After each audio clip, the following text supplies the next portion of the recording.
creciendo en la adversidad, en los infortunios, en los momentos difíciles, en las situaciones difíciles. ¿Quién de ustedes y yo no ha pasado una situación difícil? Todos. Miren, hermanos, antes de que Adán y Eva pecaran, ellos vivían en el paraíso, en el huerto del Edén, con todo lo que se necesitaba. Muchas gracias. Adán y Eva no tenían ningún problema, desconocían la palabra adversidad. ¿Cuánto duró este estado de felicidad? Pues yo no lo sé exactamente porque la Biblia no lo dice. Pero en algún momento en la secuencia de los acontecimientos vino la desobediencia de Adán y Eva, desobedecieron a la palabra de Dios y fueron expulsados del huerto del Edén o del paraíso y con las consecuencias funestas que Dios pronunció sobre ellos. Dijo que la mujer daría luz con dolor. Dijo que la naturaleza le sería adversa al hombre y que su trabajo le iba a producir sudor. Te ganarás el salario con el sudor de tu frente. Y por allá el apóstol Pablo nos dice en Romanos 8:18. Vamos a ver qué nos dice. Pues tengo por cierto, dice Pablo en Romanos, que las aflicciones del tiempo presente no son comparables con la gloria venidera que en nosotros ha de manifestarse.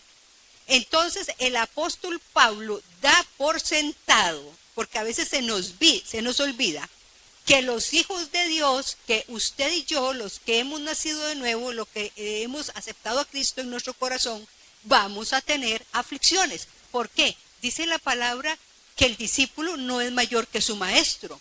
¿Y cuánto padeció nuestro maestro Jesús? Así que si nosotros somos sus discípulos, no somos mayor que el maestro. Y allá el salmista nos dice esta palabra en el Salmo 34:19. Dice, muchas son las aflicciones del justo, pero hay una promesa, pero de todas ellas nos librará Jehová. ¿Cuántas son las aflicciones? Muchas. Si usted es un justo, va a tener muchas aflicciones. Y por aquí tengo un versículo que me acabo de recordar, que en 2 de Timoteo, búsquenlo, dice, y también todos los que quieran vivir los que quieran vivir piadosamente en Cristo Jesús, ¿padecerán qué? Persecución. Todos los que quieran vivir piadosamente, y entiéndase por piadosamente un estilo de vida conforme al Evangelio. Si usted quiere vivir conforme al Evangelio, ¿qué va a sufrir? Persecución. Así que es un error pensar, mis hermanos, y es hasta deshonesto que yo les venga a predicar a ustedes que no vamos a tener problemas o adversidades cuando venimos al Señor. Vamos a tenerlas, pero hay una promesa, que de todas ellas, ¿qué pasa? Nos libra el Señor. Entonces vamos a tener aflicciones. Y el Señor Jesús, al explicar la parábola del sembrador, en Marcos 4, versos 16 y 17, dice así. Estos, traten de no distraerse. Estos son asimismo los que sembraron en pedregales. Los que cuando han oído la palabra, al momento la reciben, ¿cómo? Con gozo. Pero, ¿qué dice? No tienen raíz en sí, sino que son de corta duración, porque cuando viene la tribulación o la persecución por causa de la palabra, ¿qué pasa? Tropiezan. Y en palabras de Jesús, si usted puso la mano en el arado, no mire atrás, porque si no, no es apto para el reino. Vas a tener problemas, porque todo aquel que quiera vivir piadosamente en Cristo va a sufrir persecución. Yo a veces me pongo a ver esos árboles frondosos, árboles fuertes que fueron sembrados en lugares muy hostiles donde el viento corre con con mucha fuerza, donde, y aún aunque hay algunas ramitas desgajadas, se mantienen en pie. Y algunos son árboles centenarios. Y uno dice, ¿pero qué será lo que tienen esos árboles? Vea, que aguantan las adversidades, el viento, la nieve, el calor, todo. ¿Qué tendrán? Tienen raíces profundas. Raíces profundas. Es decir, se nutren y crecen ¿de qué? De lo que no se ve. Y en la Biblia hay una comparación hermosísima en el Salmo 1. El Salmo 1 es una comparación entre el hombre piadoso y un árbol que está plantado junto a corrientes de agua. Y comienza diciendo, bienaventurado el varón que no anduvo en consejo de malos, ni en silla de escarnecedores se ha sentado. Verso 2. Sino que en la ley de Jehová está su delicia, y en su ley medita de día y de noche. Y entiéndase por ley de Jehová la palabra de Dios. Sino que en la ley de Jehová, esas son nuestras raíces de fe, hermanos, la palabra. Y en su ley medita de día y de noche. Y cuando usted medita, cuando usted somete a examen interno la palabra de Dios, ¿qué pasa? Será como árbol plantado junto a corrientes de aguas, que da su fruto en su tiempo y su hoja no cae. Y todo lo que hace, ¿qué hace? Prosperará. Entonces, hermanos, cuando nosotros tenemos un árbol que está en las aguas, y en la Biblia, ¿qué representa las aguas? A ver, plural. Las aguas en plural representan a Cristo. Y agua en singular es la palabra. Entonces, dice el Salmo 2, sino será como árbol plantado junto a corrientes de aguas. Está en Cristo. Entonces va a dar su fruto a su tiempo y su hoja no cae. No así los malos, que son como el tamo que arrebata el viento. Hermanos, este es un buen ejemplo para usted y para mí, para nosotros los discípulos del Señor. Su crecimiento y el mío, porque nos llamó el Señor a crecer en la fe y en el conocimiento de nuestro Señor y Salvador Jesucristo. Nuestro crecimiento no depende de lo favorable del ambiente. A veces el ambiente es desfavorable. No depende del buen clima que tengas o de la ayuda externa. Podemos crecer en medio de las adversidades de la vida. Y no de la ayuda, que dice el salmista.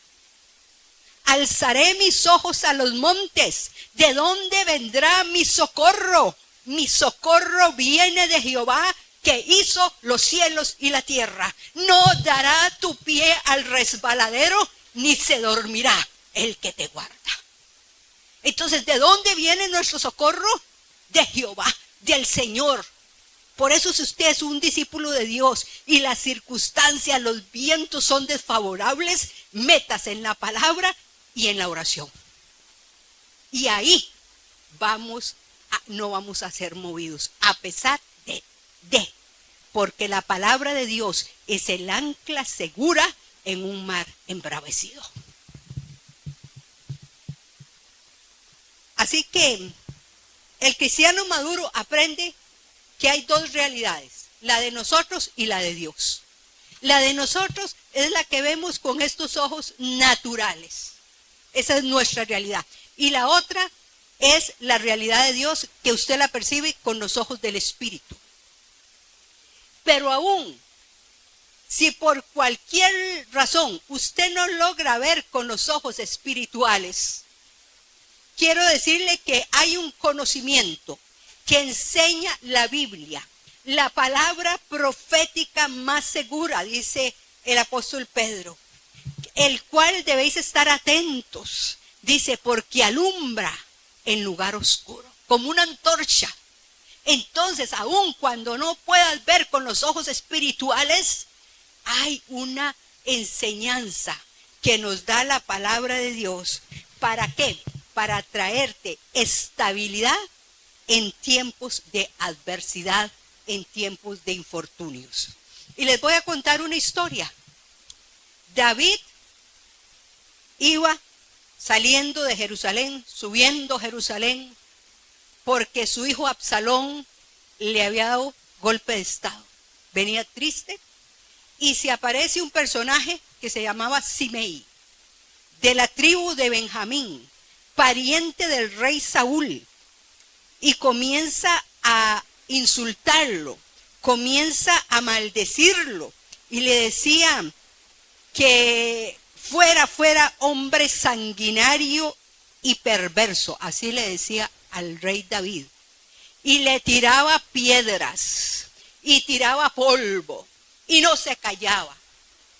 Y resulta que con él iban los valientes hijos de Sarbia, Joab y Abisaí, y le dicen: rey, ¿quiere que los mate? Porque eran valientísimos. Si usted estudia la Biblia, esos hijos de Sarbia eran unos guerreros terribles. Y él les dice estas sabias palabras: déjalo, tal vez Dios me bendiga por esta adversidad. Y de verdad que lo bendijo. Y después Simei llegó ahí ante el rey, ¿verdad?, a disculparse, pero le había tirado piedra, le dijo que él era un maldito, le dijo cosas muy fuertes, le dijo que era un hombre sanguinario. Pero aún así, dice: déjalo que haga eso, que quizás Dios me bendiga por esa adversidad. Entonces, lo primero, hay una declaración que usted y yo nunca debemos olvidar. Número 1, Dios nos ama. Dios me ama. Y estar muy clara de eso. Dice la palabra: aunque mi padre y mi madre me abandonaren, con todo, tú me recogerás. Ay, Dios me ama. Y en San Juan 3:16 dice así, es una declaración que usted no debe olvidar. Porque de tal manera amó Dios al mundo, que ha dado a su Hijo unigénito, para que todo aquel que en él cree no se pierda, mas tenga vida eterna. O sea, el Padre eterno ama tanto al mundo que envió a su Hijo para que el que cree en Jesús no se pierda. Y luego ahí sigue diciendo: porque el Señor, el Padre, no mandó a su Hijo para condenarlo a usted y a mí, sino para que el mundo sea salvo por él a través de Jesucristo. En su amor, Dios desea lo mejor para sus hijos. Y todos decimos amén a esta declaración. Amén, sí, Dios desea lo mejor, claro que sí. Pero es muy difícil entender y comprender esto en tiempos de adversidad. ¿No es cierto? ¿Por qué me pasa esto a mí? ¿Por qué a mí? ¿Y por qué no a otro? Una razón es porque creemos erradamente que si Dios me ama y que si yo estoy viviendo de acuerdo a su voluntad, nada va a perturbar mi estado de felicidad. ¿No es cierto? Sí, yo estoy caminando en el Señor, yo le estoy sirviendo, y que nada va a perturbar mi estado de felicidad. Y esto me recuerda a mí el pastor Benny, un hombre que le sirve, un hombre que le ama, y ha venido la adversidad. Entonces, no se nos ocurre que a veces lo mejor es pasar por un poco de adversidad, por un poco de infortunios, para lograr que Dios fortalezca su imagen en nosotros. En Santiago 1, 2 y 3, que es la canción, dice así: Santiago, hermanos míos, tened por sumo gozo cuando os halléis en diversas pruebas, sabiendo que la prueba de vuestra fe produce ¿qué? Paciencia. Pero dice: hermanos míos, tened por sumo gozo. Y se nos olvida, porque cuando viene la prueba, algunos se van al mundial por causa de la tribulación. Y entonces, hermanos, en la aflicción usted aprende a ser mejor persona. En la aflicción se le baja el orgullo que a veces tenemos, porque el orgullo es una semilla de Satanás. Y entonces, pero junto con el conocimiento de que Dios nos ama, debemos también entender otro elemento: Dios es soberano. Dios tiene todas las circunstancias de nuestra vida completamente bajo su control.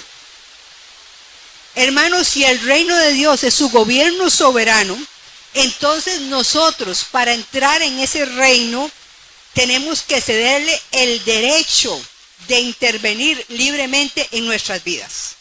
Dice la Biblia, el reino de los cielos está entre vosotros. El reino de los cielos se ha acercado. ¿Pero qué es el reino de los cielos? Es la influencia sobrenatural de Jesucristo en su vida y en la mía después de 2000 años. Y Jesús les dijo, creed, le dice que el reino de los cielos está entre vosotros y que deben creer y confiar en el Evangelio. Entonces, no podemos estar en el reino de Dios y condicionar su manera de tratar con nosotros. Entonces, ¿qué es el reino de Dios? Es la influencia sobrenatural de las enseñanzas de Jesucristo en nuestras vidas. Y muchos creyentes confunden la iglesia con el reino de Dios. Hay gente que está en la iglesia, pero no pertenece al reino de Dios, porque ni siquiera han nacido de nuevo, porque aquí ponen una carita, pero allá viven como les da la gana. Entonces, hay una diferencia entre la iglesia y el reino de Dios, que es la presencia de Jesucristo en nuestras vidas. Mucha gente está en la iglesia, pero Dios no gobierna en sus vidas. Están fuera del reino, viven como les da la gana. Dios nos acepta únicamente cuando le rendimos nuestra vida a Él, cuando le cedemos el derecho de que Él gobierne. ¿Por qué? Porque Dios es soberano. Esto significa, número 1, entregarnos incondicionalmente a Dios, cederle el derecho a Dios de gobernarnos y permitirle que haga en nosotros lo que considere necesario para crear a Cristo, la imagen de Cristo en nuestras vidas. Entonces, si aceptamos lo bueno, también aceptamos lo malo, lo aparentemente malo, porque Dios puede dar golpes rectos con la vara torcida, se los aseguro. Es muy del hombre viejo y del hombre natural no querer sufrir. Solo quiero vivir muy bien y mucho menos morir. El hombre natural le tiene un miedo terrible a la muerte, pero también a la muerte al yo. Para ver al Cristo hay que morir al yo, hay que morir al orgullo, hay que morir a lo que yo quiero, a mi yo. Tenemos que permitir que Él crezca, como dijo Juan el Bautista, y yo mengüe, hacer la voluntad de Dios y no la mía. El hombre viejo nunca le va a ceder a Dios sus derechos de vivir, y esto lo tenemos que hacer con la ayuda del Señor. Si Dios usa la adversidad para liberarnos totalmente de las ataduras del hombre viejo, y ahora se los voy a demostrar. Como Pedro no le servía al Señor Jesús así como estaba, tuvo que pasar la tribulación y fue zarandeado. Solo así podemos recibir la herencia que Él ha preparado para sus hijos. En Efesios 1:18 dice así: alumbrando los ojos de vuestro entendimiento, para que sepáis cuál es la esperanza a la que Él os ha llamado y cuál las riquezas de la gloria de su herencia en los santos. Entonces tenemos que tener claro, Dios nos ama, pero Él es soberano. Y muchas veces pasamos por situaciones difíciles porque Él tiene que formar nuestro carácter, porque así como estamos no le servimos en el reino de los cielos. Pero también usted no debe perder de vista que hay elementos trastornadores. Dice, todos sabemos que Dios desea lo mejor para sus hijos, pero las intenciones del enemigo de Satanás son otras. ¿Qué dice Juan? San Juan 10:10. ¿Qué dice? Dice, el ladrón no viene sino para hurtar y matar y destruir. Yo he venido para que tengan vida y la tengan en abundancia. A ver, traduzcamos. ¿Quién es el ladrón bíblicamente? Satanás. Satanás no viene sino quiere hurtarte, quiere sustraerte muchas cosas Porque la diferencia entre un hurto y un robo es que es lo mismo. Yo voy a sustraer cosas parcial o totalmente ajenas, pero en el hurto yo lo sustraigo sin hacer daño a las personas ni a las cosas. Ay, mira qué bonita aquella Biblia, no me vio, me llevo. Ay, mira qué bonito, aquello estaba mal puesto y me lo llevo. Pero en el robo yo ejerzo violencia en las personas, le doy el cadenazo, ahí ya es robo. Entonces, ¿qué viene a hacer el ladrón? Es muy sutil, nos hurta, nos sustrae la paz, la felicidad, el gozo. Él quiere matarte y quiere ¿qué? Destruirte. Entonces tiene que tener muy claro eso, que no es Dios. Los pensamientos de Dios para usted y para mí son pensamientos de paz y no de mal, dice, para darnos el fin que esperamos. Entonces tenemos que, no podemos ignorar los elementos trastornadores y saber que las intenciones del enemigo no son buenas. El objetivo número 1 de Satanás, ¿cuál es? Que usted nunca llegue a conocer de Cristo. Que usted sea un ignorante de las cosas del Señor. Y ojalá llevárselo, que se muera, ¿y a dónde va? El que tiene a Cristo tiene la vida, el que no tiene a Cristo está muerto aunque esté vivo. Y si usted se le escapó, y si usted llegó a Cristo, Él va a querer hacerle la vida de lo más infeliz posible. Pero el Señor te dice, yo te di un arsenal, un conjunto de armas para que te defiendas. Yo te he dado autoridad y poder. ¿Por qué tienes miedo? Levántate, para y ejerce autoridad. ¿Cuál es el temor? Así que, si queremos crecer en la adversidad, en los infortunios, debemos pedirle al Espíritu Santo que nos ayude a discernir los elementos que están interviniendo en ese momento en nuestra vida. Si bien es cierto que Dios muy diestramente usa todo, hasta la intervención del enemigo, para beneficiarnos, nosotros debemos estar alertas de las intenciones del enemigo para no sucumbir, de los ataques, no los podemos ignorar. Usted tiene que ser, los que me conocen a mí saben que yo soy una mujer de guerra, una mujer que me muevo en lo sobrenatural. Y yo quiero que usted sea así. ¿Por qué? Porque en estos tiempos difíciles, si usted no aprende a pelear la buena batalla de fe, el enemigo lo va a botar. ¿Y por qué vas a andar ahí dando lástima cuando el Señor te ha dado autoridad y poder? Ejércela. Ejércela. ¿Qué te pasa? Mire lo que dice 2 Corintios 2:11. Dice así: para que Satanás, y es Pablo el que está hablando, para que Satanás no gane ventaja alguna sobre nosotros, pues no ignoramos sus maquinaciones. Así que, para que Satanás no gane ventaja alguna sobre nosotros, pues no ignoramos sus maquinaciones. Pues ¿cuántos están ignorando las maquinaciones? Hermanos, lo que usted ve aquí en el mundo físico es consecuencia de lo que se está moviendo a nivel de aires. ¿Y a dónde está atrincherado Satanás? En el segundo cielo. Para que los que no saben, hay 3 cielos. El tercer cielo es donde está el Señor con todo su trono. En el segundo cielo se atrincheró Satanás con todo su ejército. Y en el primer cielo, que es la bóveda celeste, es lo que vemos. Entonces, dice Pablo, porque yo no ignoro las obras de Satanás, las maquinaciones, para que no me gane ventaja. Entonces, el príncipe de la potestad del aire y el Dios con minúscula de este siglo se llama Satanás. Y tenemos que tomar la autoridad. Jesús le dice a Pedro que Satanás le había pedido permiso para zarandearlo y que él se lo concedió. Así le dice a Pedro: yo voy a orar por ti para que la fe no te falle. ¿Por qué Dios permitió que el enemigo zarandeara a Pedro? ¿Saben por qué? Porque era la única manera en que Pedro crecería. Pedro estaba leyendo ayer cuando le dice: Señor, contigo voy hasta la cárcel, y si tengo que morir por ti, moriré. Era rapidito para hablar, lengua suelta. Y le dice: Pedro, antes de que cante el gallo me vas a negar 3 veces. Entonces Pedro tenía buenas intenciones, pero ese carácter así irascible, inestable, no le servía.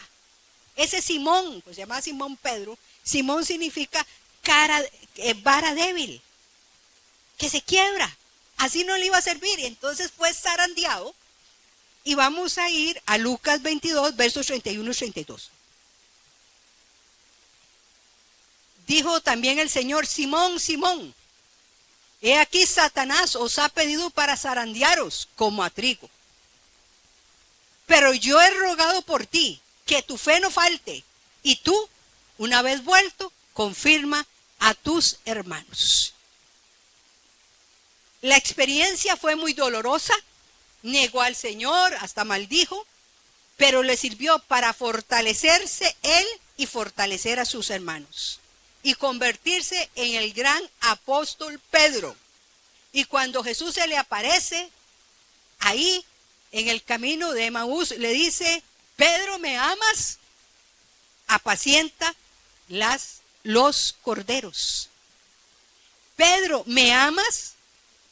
Le dice que pastorea las ovejas. Y una tercera vez le dice: Pedro, ¿me amas? Y él le dice: tú sabes que te amo. Y le da otra orden: apacienta las ovejas. Primero los corderos, pastorea las ovejas y apacienta las ovejas. Entonces, así como Pedro estaba, no le servía. Tuvo que pasar por un proceso doloroso para fortalecerse él y fortalecer a la grey. Entonces, eso, si usted le va a servir al Señor, somos barro en sus manos. Y Él nos va dando la forma que a Él le plazca. La intención del enemigo es nuestra destrucción. Juan 10:10. El ladrón no vino sino que hurta, mata y destruye. Jesús vino para darte vida y vida en abundancia. La intención de Dios es nuestra edificación. Satanás usó a los hermanos de José. ¿Recuerdan la historia de José? Que le tenían una gran envidia para venderlos a los ismaelitas por 20 piezas de plata. Y usó a la mujer de Potifar, donde él trabajaba como mayordomo, para acusarlo falsamente de que le había querido abusar. Y eso le costó la cárcel. ¿Usted cree que en ese proceso que pasó José entendía lo que le estaba pasando? ¿Usted cree que él no se cuestionó: Señor, ¿por qué mis hermanos me odian tanto? ¿Por qué esta mujer me acusa injustamente?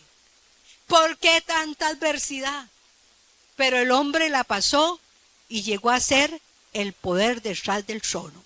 Y resulta que en ese momento de la vida de José había una gran hambruna, y en Israel la gente se estaba muriendo de hambre. Y sube a Egipto por alimentos. ¿Y quién era el que estaba a cargo de todo eso? José. Y escuchen lo que él dijo, José, en Génesis 50, 20 y 21. Vosotros pensasteis mal contra mí. Ahí llegaron los hermanos, ¿verdad? Mas Dios lo encaminó a bien, para hacer lo que vemos hoy, para mantener en vida a mucho pueblo. El pueblo se estaba muriendo y llegó por comida. Ahora pues, no tengáis miedo. Yo os sustentaré a vosotros y a vuestros hijos.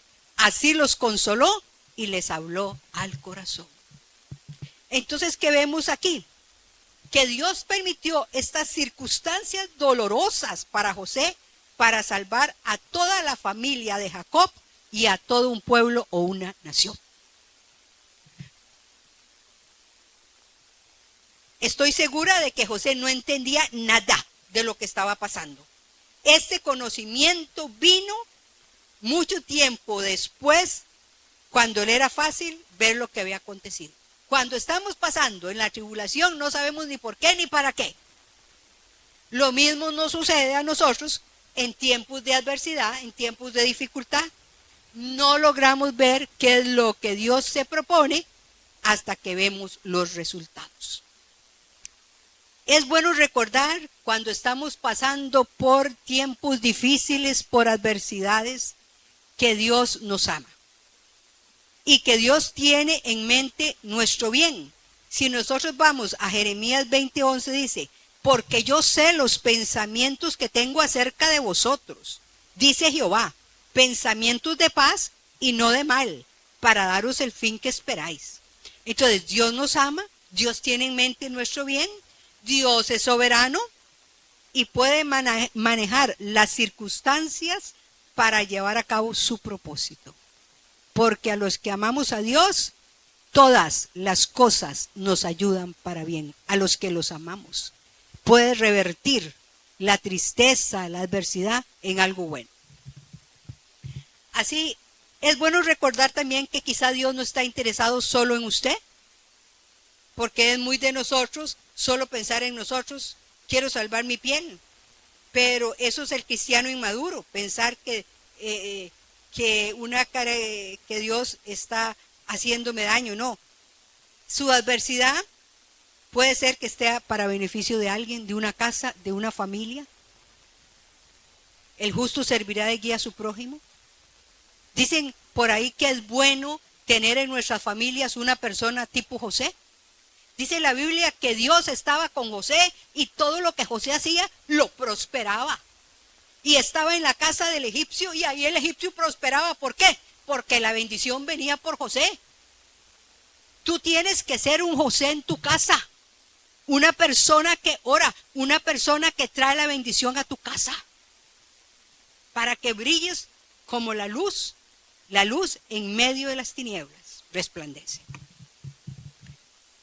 Pablo dijo, ahora en Colosenses 1:24, ahora me gozo en lo que padezco por vosotros y cumplo en mi carne lo que falta de las aflicciones de Cristo en su cuerpo. Ahora me gozo de lo que padezco por vosotros. ¿Por quién? Por la iglesia, por el cuerpo de Cristo. Y dice, y de lo que falta de las aflicciones de Cristo por su cuerpo. Ahora, ¿hay beneficios de la adversidad? Sí, señores, hay beneficios. Número 1, el carácter. A Pedro le cambió el carácter. Ya no era el iracundo que sacó la espada y le cortó la oreja a Malco. No era aquel irascible que estaban los niños con Jesús y él dijo, despáchalos. Y él dijo, dejad a los niños, venid a mí porque de los tales es el reino de los cielos. Carácter. Dios quiere formar su carácter en nosotros, la manera de ser de Cristo en nosotros, y que se nota cuando usted comienza a desplegar el fruto del Espíritu Santo. Amor, gozo, paz, es mi relación con Dios. Paciencia, benignidad y bondad es mi relación con el prójimo. Fe, mansedumbre y templanza es lo que Dios hace con mi hombre interior, aquí dentro de mí. Entonces, esto es lo que bíblicamente se conoce imagen de Dios. En Génesis 1:27 dice así, y crió Dios al hombre a su imagen. A imagen de Dios los crió, varón y hembra los crió. Y luego dice, y los bendijo Dios. Y les dijo, fructificad, multiplicaos, llenad la tierra y sojuzgadla. Entonces lo que interesante aquí es que Dios crió al hombre y los bendijo. Dice que lo crió a su imagen, a imagen de Dios los crió. ¿Y cuál imagen tiene que ser? Si Dios es espíritu, y nosotros somos espíritu, alma y cuerpo, se está refiriendo que somos parecidos a Dios en su manera de ser. Y este carácter se perdió con la desobediencia de Adán y Eva, pero en Jesucristo se vuelve a recuperar el carácter. ¿Ustedes saben qué significa Simón? Ya les dije, una caña débil y frágil. Y luego pasó a Pedro, Simón Pedro, piedra pequeña, que representa estabilidad. Ya no es ese Pedro que no servía así como estaba. Número 1, carácter. Número 2, conocimiento de Dios. En los tiempos de adversidad, en los tiempos difíciles, son una oportunidad para conocer mejor a Dios, para que usted lo conozca. Las relaciones se estrechan o se pierden en las circunstancias difíciles. No hay nada que nos haga conocer más a Dios que en la adversidad. Y es cuando Él se acerca a nosotros y nosotros a Él. En Jeremías 29:13 dice así, y me buscaréis y me hallaréis, porque me buscaréis de todo vuestro corazón. Entonces hay momentos ahí, en esos momentos difíciles, y la mayoría de los creyentes llegan a Cristo en circunstancias difíciles y ahí es donde lo conocen. Hermanos, el verdadero crecimiento se ve en la adversidad y se prueba ahí, en la adversidad. Hay gente que dice, no, yo tiro la toalla, ya no quiero estar ahí. Perdóneme, usted no es apto para el reino. A mí me molesta las personas que con cualquier cosa dicen, ya me voy. ¿En quién ha creído? ¿Quién es su Dios? ¿De dónde viene su socorro? Yo sé en quién he creído. Y para mí ya no hay retorno. Un día puse la mano en el arado y voy para adelante. Y no recojo papelitos. Porque sé a quién le sirvo y a quién le tengo que dar cuentas. Solo es aprobado el que muestra fe en las circunstancias adversas. Ahora, también un beneficio de la adversidad es que vemos la fidelidad de Dios. Nos gusta decir, Dios es bueno. Sí, señores, Dios es bueno, pero también Dios es fiel. Es fiel en todo tiempo. Es más fácil que perdamos de vista al Señor cuando estamos en medio de la adversidad. Se nos olvida. Esto se debe a que nos olvidamos de las promesas de Dios, y una de esas promesas Él dijo, he aquí yo estoy con vosotros todos los días hasta el fin del mundo. Vamos a tener más posibilidades de verlo a Él y de ver su fidelidad si quitamos los ojos de nosotros mismos. Como hizo Pedro. Estaba ahí Jesús sobre las aguas y le dice, déjame también caminar. Ven, Pedro. Y comenzó a caminar, pero luego comenzó a ver las circunstancias difíciles y se estaba hundiendo y ahogando. Y hermanos, ¿qué es fe? Fe es creer lo que Dios ha dicho en su palabra y ponerla por obra. Confiéselo, aunque no lo vea. Confiéselo, eso es fe. Usted tiene que desarrollar raíces de fe. Y si usted es un debilucho en la palabra, no va a tener esas raíces. Esa es el ancla segura. A mí me ha mantenido por muchos años. Yo llegué a los caminos del Señor cuando era una muchacha de 18, 19 años. Y ya soy una mujer que paso los 60 años. Y le sirvo porque sé de su fidelidad, de su amor, que cuando Él promete algo lo cumple. Solo desea de mí que le crea. Y en las adversidades de la vida me agarro de la palabra como un mono en un huracán. El ancla segura en un mar embravecido. Y aquí estoy en pie, contándole la historia. Así que hay más posibilidad si miramos a Él. ¿Puesto los ojos en quién? ¿En la pastora, en el pastor? No, puesto los ojos en Jesús, el autor y consumador de la fe. Él no le falla. Puesto los ojos en Jesús y tienes que correr con paciencia. Parece contradictorio o paradójico. Correr una carrera pasito tuntún, porque no es el que llega primero, es que hay que saber llegar. Corriendo con paciencia la carrera que tenemos por delante. Puesto los ojos en Jesús, el autor y consumador de la fe. ¿Por qué es que vives en esa inestabilidad? Porque no estudias la palabra, porque no la escudriñas, porque no oras. Entonces no tenemos raíces de fe. Entonces son de aquellos de que Jesús explicó la parábola. Rapidito, sí, reciben la palabra con gozo, sí, gloria a Dios, aleluya, qué lindo. Y cuando viene la adversidad, no soporta. No, señores, no podemos ser así. Así que vamos a ver algunos propósitos de la prueba. Vamos a ir a 2 de Corintios 1, del 3 al 7, que de esa parte yo he hecho toda una predicación. Pablo nos deja una profunda enseñanza. Dice Pablo, bendito sea el Dios y el Padre de nuestro Señor Jesucristo, Padre de misericordias y Dios de toda consolación. ¡Ay, qué lindo!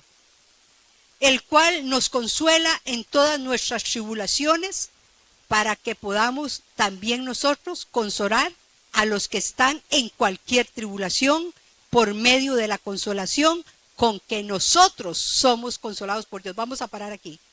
El cual nos consuela en todas nuestras tribulaciones, para que podamos también nosotros, ¿qué? Consolar a otros. Y el que sigue ahora el 5, porque de la manera que abundan en nosotros las aflicciones de Cristo, así abunda también por el mismo Cristo, nuestra consolación. Dijimos que era hasta el 7. Pero si somos atribulados, es para vuestra consolación y salvación. O si somos consolados, es para vuestra consolación y salvación, la cual se opera en el sufrir las mismas aflicciones que nosotros también padecemos. Las cuales, dice, y nuestra esperanza respecto de vosotros es firme, pues sabemos que así como sois compañeros en las aflicciones, también lo sois en la consolación. Cuando vemos a alguien que superó la adversidad, ¿conoce usted a alguien que superó una enfermedad, que superó un problema matrimonial? ¿A alguien que superó no sé qué cosas? Pero cuando usted conoce a alguien que superó la adversidad, nos animamos, ¿sí o no? Crecemos y seguimos adelante con nuevas fuerzas, porque uno dice, si esta pudo, yo también puedo. Con mi Señor yo puedo. No temamos la adversidad, hermanos, no temamos. Jesús nos advirtió con todo el amor que lo caracterizaba. Él dijo, en el mundo tendréis aflicción, pero confiad, yo he vencido al mundo. Recuerda que en el Señor todo tiene un propósito. Él teje la historia de tu vida y de la mía de tal manera que nos va a ayudar para bien. En la parábola de las 10 vírgenes, ¿recuerdan? De las 10 vírgenes que tenían aceite, todas tenían aceite, las 10 vírgenes. Pero habían 5 prudentes que tuvieron aceite extra. Este aceite representa una medida extra de la gracia de Dios en nuestras vidas para ser paciente con Él. Y esperar hasta que Él venga en medio de las tormentas de la vida. Saber esperar. La medida extra de aceite fue el factor decisivo con las 5 vírgenes prudentes. En la vida, señores, yo lo he dicho esto, no solo vas a tener viernes de sufrimiento, también van a venir domingos de resurrección, se los aseguro. Igualmente va a ser con nosotros si logramos ver la adversidad como una oportunidad de crecer, que permite a Dios cumplir con su propósito en tu vida y en la mía. Son oportunidades. A través de la adversidad vamos a aprender fe. Y la fe no está en el aire, se basa en creer y actuar sobre la palabra de Dios. Vas a aprender obediencia y vas a aprender a confiar en Dios y en su palabra. En Hebreos 5:8 dice que Jesús, por cuanto aprendió obediencia. Y Jesús era hijo de Dios, pero era hombre. Y tuvo que aprender, padeciendo, aprendió a obedecer. Por cuanto dice, padeció, aprendió obediencia. Nosotros a veces somos bien rebeldes. Eso es una semilla de Satanás, esa rebeldía. ¿Por qué, mis hermanos? Porque el primero que se rebela contra Dios allá en el cielo fue Lucifer. ¿Por qué? Por orgullo. Una causa de rebelión es el orgullo. Y subiré a los cielos y seré semejante al Altísimo. Y comienza el orgullo. Ese orgullo no nos sirve. La segunda causa de rebelión en el hombre es la desobediencia a la palabra de Dios, Adán y Eva. Y la tercera causa es cuando usted tiene un corazón herido. Por eso el Señor nos da una sanidad integral, quiere sanar nuestras heridas para que le podamos servir, porque así no. Dios nos ama y no quiere que usted sea una víctima. El cristiano se goza en las circunstancias favorables como también en los problemas. ¿Saben por qué? Porque tiene fe y esperanza que Dios cambiará su lamento en gozo. 6 cosas te dice Dios hoy a ti. No temas. No temas porque yo estoy contigo. Te dice, confía en mí. Te dice, no desmayes. Sigue adelante. 4 te dice, sigue adelante. Luego te dice, esfuérzate. Recuerda lo que le dijo Josué, esfuérzate y sé muy valiente. No temas ni desmayes, porque yo estoy contigo. Y dice, sé valiente. El verdadero crecimiento se ve en la adversidad.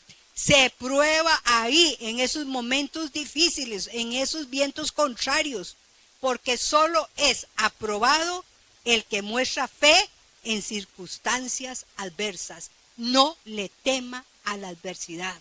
Por eso yo pongo muchos y cánticos que dice, en Santiago 1, dice 2 y 3, que tengamos en mucho, estemos con mucho gozo cuando venga la prueba. Y cuando viene la prueba, nos estamos quejando. No, señores, esto es para formar tu carácter. José tenía que pasar también por ese proceso para ser una persona que ayudara a su pueblo. Nuestro amigo David pasó 10 años en el desierto, perseguido por el rey Saúl, que lo quería matar, hasta llegar a ser el gran rey David. A veces Dios nos habla de un llamado y de un ministerio, pero tienes que esperarte el tiempo de Dios. Hermanos, hay Elías que no quieren traspasar el manto. Elías era un profeta, pero hay Eliseo que lo quieren arrebatar. Hay un tiempo de formación. Para mí, haber estado en otros lugares ha sido una escuela de entrenamiento. Y me dice, qué valiente, ¿no? Simplemente le he creído a Dios. Y ha sido mi escuela de entrenamiento. Y algunos, y el diablo, y algunas personas han querido que me voy a quebrar, y aquí estoy. Y preguntan, ¿y cómo está la pastora María Eugenia? Muy bien, se ve muy bien. Está gozosa, porque sé en quién he confiado. Y si me muero, sé para dónde voy. Le he servido. Y le he servido con integridad. Y dentro de mis capacidades, lo mejor que puedo. Y en lo que no estoy capacitada, le pido a Dios que me capacite sobrenaturalmente para guiar a su pueblo y llevarlo a buen puerto. Esa es mi enseñanza del día de hoy. No temas a la adversidad. Tenlo por gozo. Métete en la palabra. Ora, ayuna. Y Dios te va a dar la respuesta. Y vas a salir como aquellos amigos de Daniel que fueron echados en el fuego, y dice que ni siquiera achamusqueados, ni siquiera olían a fuego. Así que tenemos que aprender a ser así. A mí me molesta, viene cómo me molesta cuando alguien viene el movimiento telúrico y viene, párese como los bravos. Que si Dios te designó algo que hacer, no votes eso, por poco que sea. Porque para Dios, Él no olvida, lo único que olvida es nuestros pecados, pero Él no olvida lo que has hecho para Él. Porque Él es fiel. Él es un Dios justo. Vamos a orar. Nos ponemos de pie.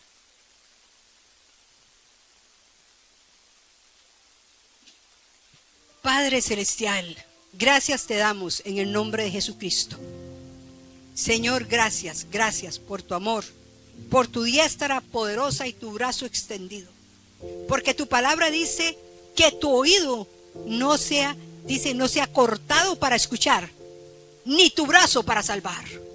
Porque tú eres el mismo de ayer, de hoy y siempre. Porque tú lo que quieres es nuestra confianza.